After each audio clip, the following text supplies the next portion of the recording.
Olá pessoal, tudo bem? Meu nome é Brenda, eu sou professora de Química das Unidades Escolares da DIESP. Esta é a primeira videoaula da disciplina de Química do Ensino Médio, módulo 2 do primeiro bimestre. Nessa videoaula, vamos descobrir a importância da Química nas nossas vidas e entender o que essa ciência estuda. O que vem à cabeça de vocês quando vocês pensam na disciplina de Química? Um cientista maluco? Conteúdos muito difíceis? A Química está presente em nossas vidas o tempo todo. Quando você faz um café, quando você senta em uma cadeira, quando você cozinha. Ela é uma ciência que estuda a estrutura, a composição e a transformação da matéria. E o que é a matéria? Matéria é tudo aquilo que tem massa e ocupa lugar no espaço. A água, o ar e a madeira são exemplos de matéria. A matéria pode ser classificada como corpo e como objeto. Vocês sabem a diferença entre eles? O corpo é uma porção limitada da matéria. Já o objeto é um corpo produzido para ser utilizado pelo homem. A matéria apresenta 3 estados físicos. Esses eu tenho certeza que vocês conhecem. No estado sólido, o gelo, como exemplo. No estado líquido, nós temos a água de um rio. E no estado gasoso, o vapor da água.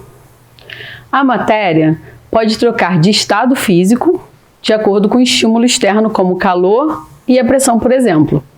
Essas trocas possuem nomes para identificá-las.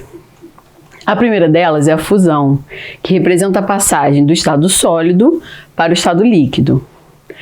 Outra é a vaporização, representa a passagem do estado líquido para o estado gasoso. Temos também a calefação, que representa a passagem do estado líquido para o estado gasoso, de modo rápido, quase instantâneo. E a ebulição, que representa a passagem do estado líquido para o estado gasoso, por meio de aquecimento direto, envolvendo todo o líquido, não só a superfície. A evaporação representa a passagem do líquido para o estado gasoso, que envolve apenas a superfície do líquido, ou seja, a parte de cima. A liquefação ou condensação representa a passagem do estado gasoso para o estado líquido. E a solidificação representa a passagem do estado líquido para o estado sólido. Já a sublimação representa a passagem do estado sólido para o estado gasoso, sem a passagem pelo estado líquido. E a ressublimação representa a passagem do estado gasoso para o estado sólido, sem a passagem pelo líquido. A matéria possui algumas propriedades. Essas propriedades são as características da matéria. Elas podem ser gerais, quando existem todas as matérias, ou específicas, quando apenas um determinado grupo as possui. A matéria também sofre transformações. Essas transformações são classificadas em 2 tipos: as transformações físicas e as transformações químicas.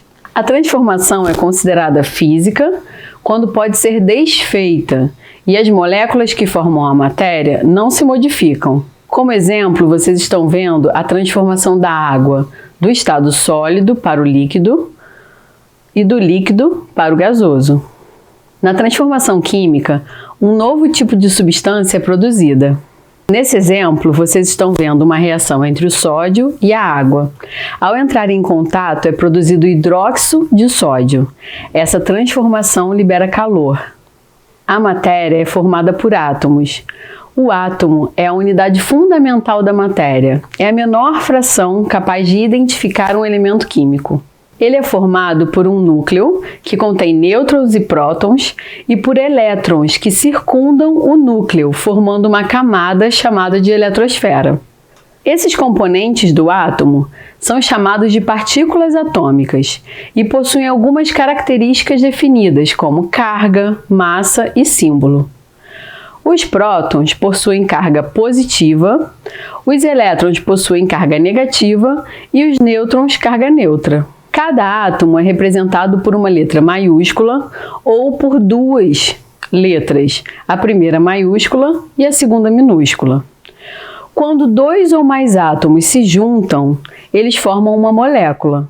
O átomo é caracterizado pelo número atômico que representa a quantidade de prótons de seu núcleo, indicado pela letra Z. Pelo número de massa, que é a soma do número de prótons com o número de nêutrons do núcleo, e é representado pela letra A. E pelo número de elétrons, que possui, representado pela letra E. Quando o átomo está equilibrado, em seu estado fundamental, ele possui o mesmo número de prótons, que representam sua carga positiva, e o mesmo número de elétrons, que representam sua carga negativa.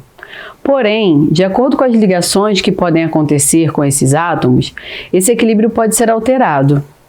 A única partícula móvel no átomo é o elétron. Portanto, o átomo pode perder ou ganhar elétrons, de acordo com a ligação química que fizer.